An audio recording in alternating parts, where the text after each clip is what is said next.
കൊല്ലം നാണക്കേടിന് രണ്ടാം സ്ഥാനം. സ്ത്രീകൾ ഇവിടെ സുരക്ഷിതരല്ല. കേരളത്തിൽ സ്ത്രീകൾക്കെതിരായ കുറ്റകൃത്യത്തിൽ കൊല്ലം ജില്ലയ്ക്ക് രണ്ടാം സ്ഥാനം. സ്ത്രീകൾക്കെതിരായ അതിക്രമങ്ങളിൽ കൊല്ലം ജില്ല മുന്നിലാണെന്നുള്ള സത്യം പുറത്തു വന്നത് ഒരു നേതാവിന്റെ കവലപ്രസംഗത്തിൽ നിന്നല്ല, ഒരു മഞ്ഞപത്രവും പറഞ്ഞതല്ല.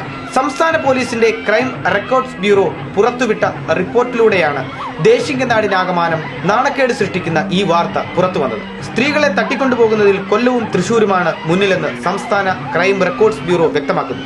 2011 ജനുവരി മുതൽ ജൂൺ വരെയുള്ള കണക്കാണിത്. സംസ്ഥാനത്ത് ഏറ്റവും കൂടുതലായി സ്ത്രീകളെ തട്ടിക്കൊണ്ടുപോവുകയും പീഡനത്തിന് വിധേയമാക്കുകയും ചെയ്ത സംഭവങ്ങൾ കൊല്ലം ജില്ലയിലാണെന്നുള്ളത് ദേശിംഗനാടിനാകമാനം കളങ്കം സൃഷ്ടിച്ചിരിക്കുകയാണ്. റിപ്പോർട്ട് ചെയ്യപ്പെട്ടിട്ടുള്ളതിനേക്കാൾ കൂടുതലായി കുറ്റകൃത്യങ്ങൾ സ്ത്രീകൾക്കുമേൽ നടന്നിട്ടുണ്ടാകുമെന്നാണ് അനൌദ്യോഗിക കണക്ക്. വിദ്യാർത്ഥിനികൾ, വീട്ടമ്മമാർ, വിവിധ കേന്ദ്രങ്ങളിൽ തൊഴിലെടുക്കുന്നവർ, ഒറ്റപ്പെടൽ അനുഭവിക്കുന്ന യുവതികൾ ഉൾപ്പെടെ ഒട്ടനവധി സ്ത്രീകൾ പലതരത്തിലുള്ള അതിക്രമങ്ങൾക്ക് വിധേയരായിട്ടുള്ളതായി പറയപ്പെടുന്നു.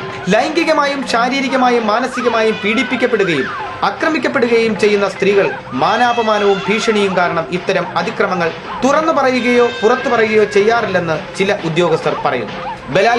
ബലാത്സംഗ ശ്രമം, തട്ടിക്കൊണ്ടുപോകൽ, സ്ത്രീധന പീഡനം, മാനസിക പീഡനം, ഭർത്താവിന്റെയും കുടുംബാംഗങ്ങളുടെയും പീഡനത്തെ തുടർന്നുണ്ടായ കേസുകൾ, പലവിധ പീഡനങ്ങളാൽ മരണപ്പെട്ട സ്ത്രീകൾ, പ്രേമാഭ്യർത്ഥന നിരസിച്ചതിന്റെ പേരിൽ കൊല ചെയ്യപ്പെട്ട സംഭവം, ലൈംഗിക അഭ്യർത്ഥന നിരസിച്ചതിന്റെ പേരിലുണ്ടായ അക്രമം, ജീവനെ ഭയന്ന് ഒളിച്ചോടിയ സംഭവം, വിധവകൾക്കും ഭർത്താവ് ദൂരസ്ഥലങ്ങളിലുള്ളവരുമായ സ്ത്രീകൾക്കെതിരായ അപവാദം, അക്രമം, അങ്ങനെ നീളുന്നു ക്രൈം റെക്കോർഡ്സ് ബ്യൂറോ തയ്യാറാക്കിയ റിപ്പോർട്ടിലെ ഞെട്ടിക്കുന്ന വെളിപ്പെടുത്തലുകൾ.